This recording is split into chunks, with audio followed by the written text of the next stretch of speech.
Assalamualaikum warahmatullahi wabarakatuh. Salam sukses buat kita semua. Jumpa lagi di Danis Channel Mas Bro.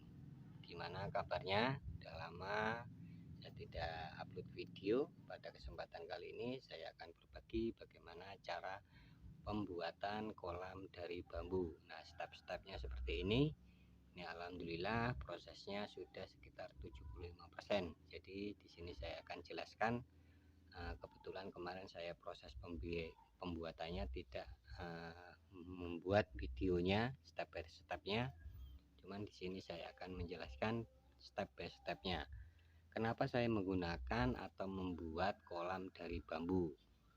Ini alasannya adalah satu, saya untuk menekan biaya operasional dalam proses pembuatan kolam, karena kolam bambu itu bisa kita buat dan ternyata bisa awet untuk siklus panen beberapa kali.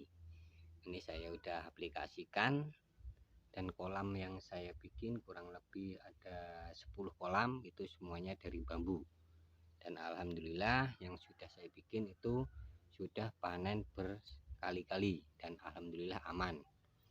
Nah, di sini saya akan jelaskan karena kolam bambu itu ada kekurangan, kelemahan, kelebihan, dan keuntungan. Nah, intinya kelemahan dan keuntungan dari kolam bambu itu adalah saya di sini saya akan membahas kelemahannya terlebih dahulu. Kelemahan dari kolam bambu itu dia tidak awet atau tidak bisa diaplikasikan lebih dari 5 tahun. Jadi umurnya tidak lebih dari 5 tahun. Nah, itu kekurangannya. Terus kekurangan yang lain, bambu itu akan mudah patah atau mudah dimakan rayap. Nah, itu. Terus kelemahan yang lain, apabila kolam bambu itu sudah rusak dan kita akan tentu membuat kolam ulang. Nah, itu kelemahan. Nah, lanjut sahabat, apabila ada kekurangan itu pasti ada kelebihan. Nah, kelebihannya ini itu tidak sebanding dengan kekurangan. Kalau kekurangan itu karena kekurangan itu bisa kita tekan, Mas Bro. Kelebihan di sini saya akan bahas, saya sampaikan. Kelebihan dari kolam bambu itu satu, apabila kita mau berbudidaya itu tidak luput dari perhitungan kos modal.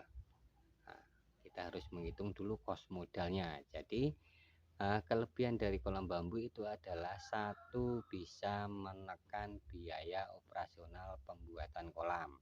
Nah, itu ini mungkin yang dicari sahabat-sahabat apabila mau usaha itu mesti gimana caranya modalnya dikit tapi untungnya besar. Nah, ini solusi buat sahabat-sahabat yang mau berbudidaya ikan lele. Apabila di tempat sahabat-sahabat itu bambu banyak, atau seperti saya ini, saya hidupnya di desa pedesaan, jadi bambu itu di sini banyak, Mas Bro. Bambu itu di sini bahkan tidak beli kalau kita mau mau nyari di pinggir-pinggir kali. Nah, itu keuntungan satu, itu untuk menekan biaya operasional dari kos modal pembuatan kolam. Terus keuntungan yang kedua itu kalau dihitung-hitung masih keuntungannya masih besar sahabat, karena kolam bambu itu bisa bertahan kurang lebih 3 tahun lah kurang lebih kalau kita perawatannya benar. Nah, proses perawatan benar itu seperti apa? Contohnya seperti ini. Dalam proses pembuatan itu tadi ada yang dikatakan bambu itu mudah patah dan itu bambu mudah busuk atau mudah dipakan rayap, itu bisa kita tekan. Contohnya seperti ini. Apabila kita mau bikin kolam bambu, saran saya sahabat-sahabat menggunakan bambu tali. Bambu tali, ada kan bambu itu macamnya bermacam-macam, ada yang bambu hitam, ada yang bambu petung, dan bambu tali, dan bambu-bambu yang lain. Pokoknya intinya nama bambu itu kan banyak, cuman saran saya kalau bisa menggunakan bambu yang namanya bambu tali. Nah, itu pokoknya makanya kalau teman-teman tidak paham, tanya aja di orang-orang yang paham di bambu. Intinya lebih awet itu menggunakan bambu tali. Nah, prosesnya selanjutnya setelah sahabat-sahabat bikin seperti ini, pembuatannya, terus kelebihan yang lain itu bambu bisa digunakan atau dibikin lebih irit di di ini, biaya pembuatannya. Jadi kalau tulang bambu itu bisa kita bikin sendiri, kita cari kemudian kita bikin sendiri bisa, itu untuk menekan biaya operasional juga. Nah, itulah kelebihan dan kekurangan dari bambu. Nah, di sini saya akan jelaskan supaya bambu itu bisa awet dalam menahan debit air atau menahan ikan yang ada di dalam kolam. Nah, ini prosesnya seperti ini. Kita proses pembikinannya dianyam seperti ini. Nah, itu bisa nampak di video, sahabat-sahabat paham lah intinya prosesnya pembuatan disilang seperti itu. Yang vertikal itu menggunakan 3, yang horizontal menggunakan 3. Maksudnya yang vertikal itu 3 salib dan dianyam seperti itu. Yang horizontalnya 3, atas, tengah, dan bawah. Dan ada pancang. Nah, ini yang namanya pancang itu belakangnya ini. Pancangnya itu jaraknya kurang lebih 50 cm. Saya bikin ini 50 cm, cuman lebih bagusnya itu per 30 cm itu pancang. Pancangnya juga saya menggunakan bambu. Oh, ini mungkin banyak yang tanya, kenapa kok belakangnya bambu, Mas Bro? Nah, ini kebetulan ini di belakang saya atau di belakang rumah saya itu saya pagar bambu. Nah, itu jadi belakangnya ada bambu. Nah, itu tidak masuk, maksudnya tidak harus bambu. Kebetulan aja ini di belakangnya pagarnya bambu, jadi belakangnya ada bambu. Kembali lagi ke kolamnya. Nah, ini untuk dasarnya sahabat. Untuk dasar kolamnya kita harus persiapkan, kita harus bikin miring menyudut ke pembuangan kolam. Nah, itu. Nah, dasarnya saya setelah kita ratakan, kemudian kita kasih sekam padi.